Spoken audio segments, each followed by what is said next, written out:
모든 이에게 시간이 같은 속도로 흐르는 건 아니다. 누군가는 하루 만에 잊고 누군가는 수십 년이 지나도 여전히 그 자리에 머문다. 사랑은 때로 시간보다 오래 남는다.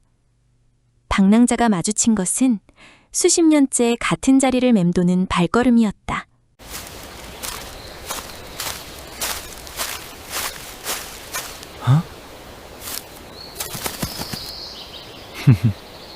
숲을 걷던 방랑자의 눈앞에 한 엘프 여성이 나무 밑동을 파내며 무언가 찾고 있는 모습이 보였다. 안녕하세요. 무언가 찾고 계신가요? 깜짝이야. 갑자기 말 걸어서 놀랬잖아요. 편지요. 편지 조각. 편지 조각이요? 옛날에 알던 사람이 여기저기 숨겨뒀거든요. 유언이라고 해놓고 찾아보니까 죄다 욕뿐이더라고요.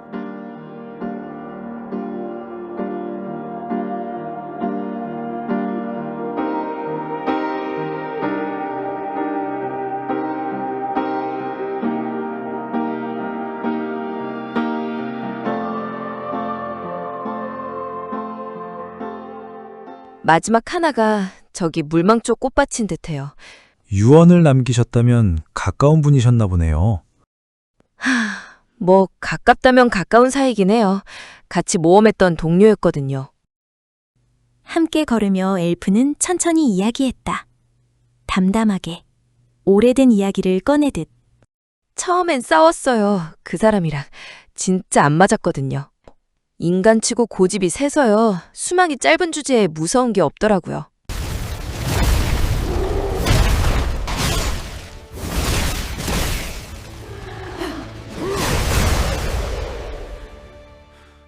나쁘지 않았어요. 같이 다니다 보니까. 근데 그 여자들 있잖아요. 선술집 여자들. 맨날 거기 붙어 앉아서 뭐가 그렇게 할 얘기가 많은지. 뻔하죠 뭐. 그런 여자들이랑 그렇고 그런 얘기나 하고. 그리고 갑자기 어느 날 떠나버렸어요. 말도 없이. 한참 뒤에 소식 들었더니 병으로 죽었다고 하더라고요. 그래서 그 편지들이 그분의 유언이었군요. 아까도 말했지만 죄다 욕이에요. 제 험담을 유언으로 전하다니 웃기지 않아요? 어디까지 욕해 놓은지도 궁금해서요.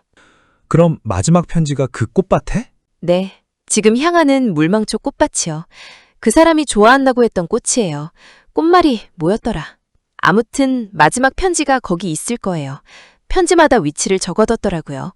마지막이 자기가 좋아하는 꽃밭이라니 그 사람답긴 해요. 방랑자와 엘프가 대화하며 옛 이야기를 나누는 동안 발걸음은 물망초 꽃밭으로 인도했다. 그녀는 눈을 감고 마법을 썼다. 그러자 꽃밭의 한 부분이 밝게 빛을 내기 시작했다.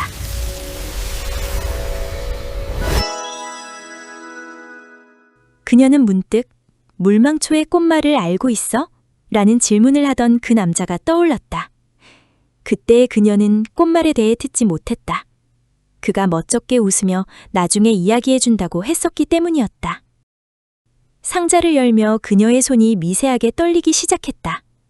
상자 안에는 하나의 편지가 아니라 예전에 찾은 편지들과 한 몸인 듯한 조각들이 많이 들어있었다. 그녀는 조각들을 하나씩 펼쳤다. 낡고 누렇게 변색된 종이들. 수십 년의 시간 속에 숨겨둔 그의 진심이 그녀의 손끝에 닿았다. 설마...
세상에는 끝내 전달되지 못한 말들이 있다. 용기가 없어서가 아니라 사랑했기 때문에 삼켜버린 말들이. 그는 욕설로 편지를 썼고 그녀는 수십 년을 헤맸다. 상자 안에 오래도록 담겨있던 건 원망도 미움도 아니었다. 끝내 말하지 못한 다정함, 그것뿐이었다. 물망초는 오늘도 그 자리에서 흔들린다. 누군가 이름 붙인 꽃말 그대로, 그저 잊지 말라고. 그리고 방랑자는 다시 자신의 여행을 이어간다.